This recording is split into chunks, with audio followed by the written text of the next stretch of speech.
Welcome back to my YouTube channel. કેમ છો? મજામાં? અને આપણા બ્લોગ જોતા હોય બધા ટાશકા જેવા હોય તો ફાઇનલી મારો પાછો એક બ્લોગ આવી ગયો છે. આજે સન્ડે છે, રજા છે. મને વિચાર આવ્યો કે મેં આજે બ્લોગ બનાવું, એટલે મેં આજે બ્લોગ બનાવવાનું સ્ટાર્ટ કર્યું છે.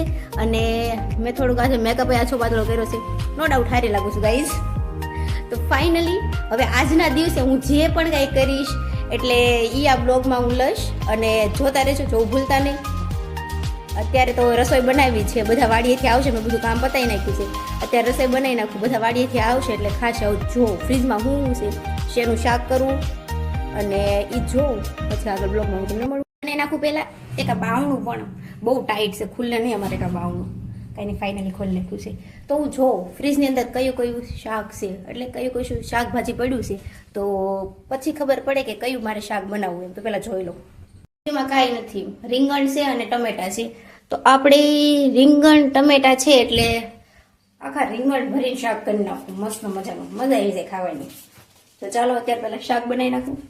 તો આપણે રીંગણ ને ટમેટા એટલે આખા રીંગણાનું શાક કરવાનું છે, એટલે બધી વસ્તુ લઈને હું બેસી ગઈ છું.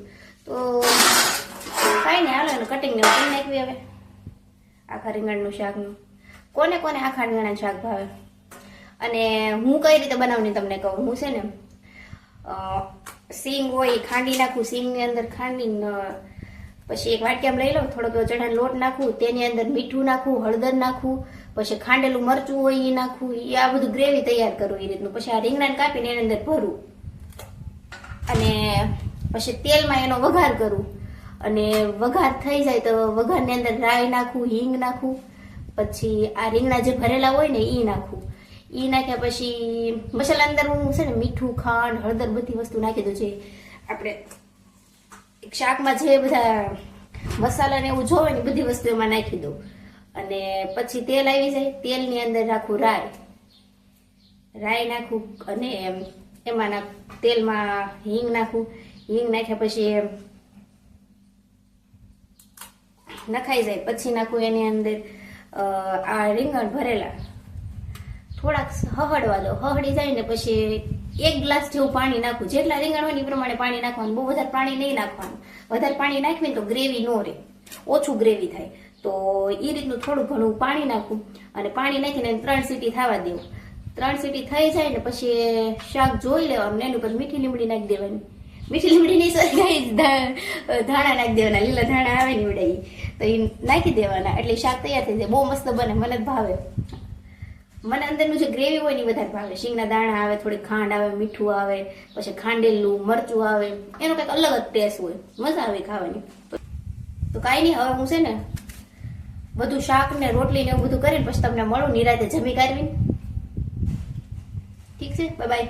હું જાગી ગઈ અને હવે મને ભૂખ લાગી છે. એક આ રજા હોય ને એટલે નકરી એક તારી ભૂખ લાગી કરે અને મને આમથી બહુ ભૂખ લાગે. હું ખાવામાં માનું, ખાજું પીધું ખંભે આવે.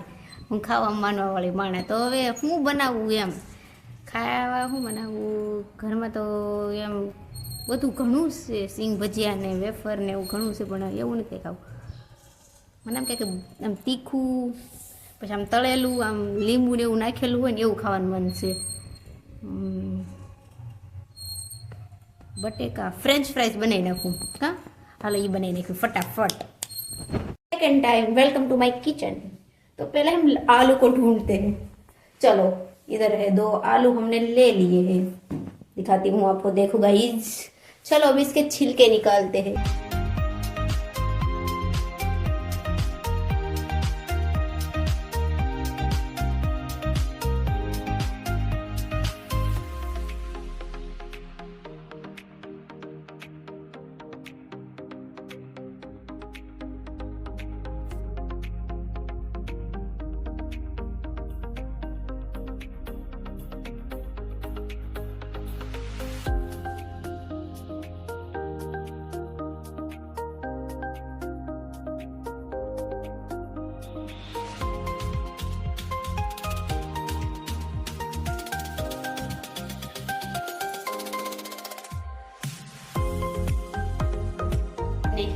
હવે એને હુકવવાના છે.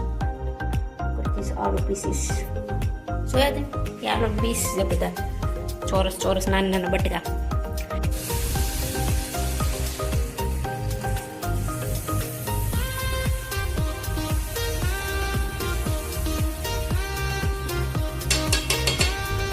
શરૂ થઈ ગઈ છે. હવે તળાઈ જાય ને એટલે પછી ખાવાની પ્રોસેસ બાકી રહે. ખાઈ દેવાની ફ્રેન્ચ ફ્રાઈઝ. હું બટેકા ચિપ્સ કહું પણ આમ ફ્રેન્ચ ફ્રાઈઝ કહેવાય. તો ફાઇનલી ચિપ્સ રેડી થઈ ગઈ. એની ઉપર આપણે સોલ્ટ નાખશું, મીઠું, બસ એટલું કરતા નગર ખારું થઈ જાય. પાછું થોડુંક લીંબુ નાખી દઈએ. મરચું આ વખતે નથી નાખવું.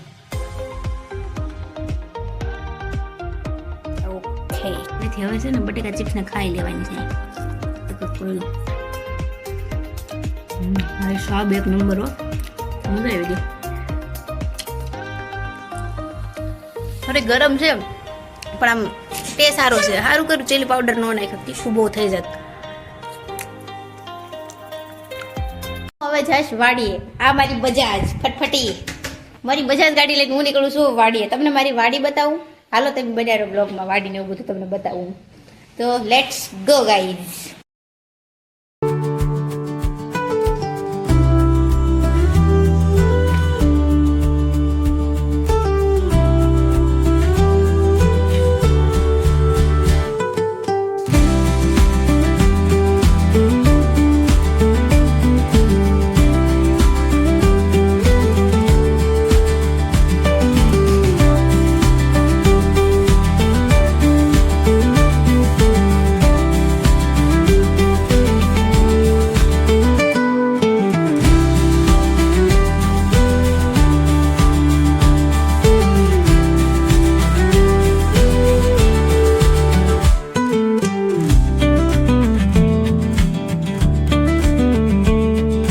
મારી વાડીનો રસ્તો છે, હું તમને બતાવું. Look at this view.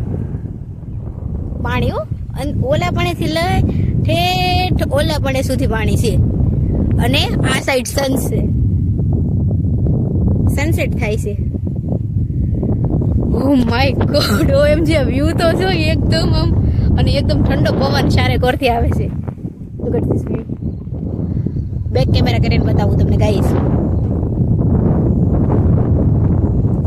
આવી ગઈ છું. આ વાહે આ બધું પડે ને, હાથીડા, ટ્રેક્ટર, એ બધું અમારું પપ્પાનું નેનું છે, અમારું છે ટૂંકમાં.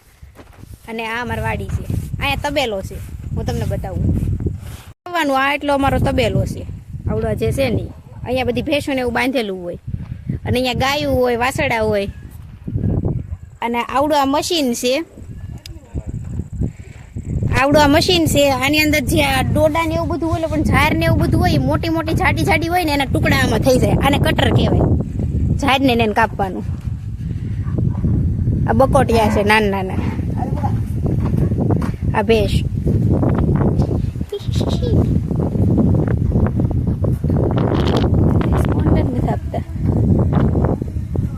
આ કુંડી પાડીની. એક આ બીજી ઓવડી છે, એની અંદર બધા ઢોર ને એવું બાંધી દેવી. હા, ફરજો છે આવડો. આની અંદર એમ ઢોર ને એવું બાંધી દેવી. અહીંયા ઢોર ને ઠંડી ન લાગે, વરસાદ ને એવું બધું ન અહીંયા આવે, એનાથી એને બચે. એટલે ટૂંકમાં વિનાય ન થાય. આ બધા હું તમને મારા બાબુજીને મળાવું. હાલો, આ બધા હા બસીને જવું પડશે કે મારે બારે નહીં કઈક. લાલા આ તો પી ગયો એમ સામું જોવે છે. આ મારા દાદા છે. દાદા કઈ કેવું છે બ્લોગમાં, વિડીયોમાં કઈ કેવું છે? નહીં, તમે શું કરો છો? ઢોર હાટું તમે બે કરો છો? અને હા, મારી મમ્મી ઝાર વાટે છે. તો એટલો અમારો આ આખો તબેલો છે, અહીંથી લઈને અહીંયા લગીને. મારે તબેલે અહીંયા આવીને કઈ કામ ન કરવાનું. શનિ રવિ હોય તો ભાઈ આટો મારું ક્યારેક મન થાય ને, તો બાકી હું ન આવું. આ બધા જ કરતા હોય, હું ન હોય અહીંયા. અને આ કરી છે ઝાર. ઝાર બહુ ઉપડી નથી, પારવી થઈ છે. એટલી ઝાર કરી છે. અને સામે તે ડોડા છે. અને ઓલા પડે અમાર વાડી છે. આ દોવે છે અત્યારે ગા.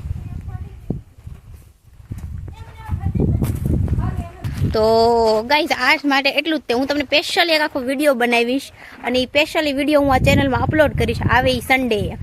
સ્પેશિયલ વાડીનો તે આખો વ્લોગ બનાવીશ. તો એ વ્લોગ આમાં આવશે આવતા સન્ડે, તો ત્યારે હું અપલોડ કરીશ અને સ્પેશિયલી બનાવીશ. અને આજ માટે એટલું જ. જો વિડીયો પસંદ આવ્યો તો લાઈક, શેર એન્ડ સબસ્ક્રાઈબ.